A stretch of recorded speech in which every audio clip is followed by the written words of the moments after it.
ГСП онлайн. Городские новости сейчас.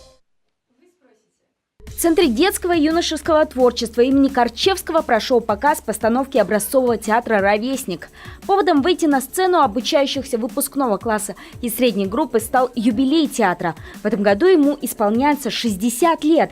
Для зрителей юные артисты решили сделать подарок. Показали постановку «Дом моего сердца» по одноименной притче Аси Котляр. Среди действующих лиц госпожа Радость, а также ее соседи – зависть, равнодушие, ненависть и страх.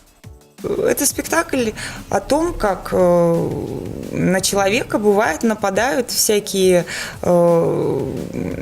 всевозможные неприятности в жизни и как с этим можно справиться. Ну, естественно, и всевозможные чувства нападают на него, такие как зависть, ненависть, и как с помощью доброты можно побороть зло. В принципе, спектакль о добре и зле. Как отмечает режиссер театра, эта постановка для всех – и для юного зрителя, и для людей постарше. Но совсем скоро на сцену выйдет взрослая труппа – своеобразный эксперимент ровесника. Они покажут комедию «Прелести измены» 30 марта. А вот в мае театралы планируют еще одну премьеру. Правда, деталей пока не раскрывают.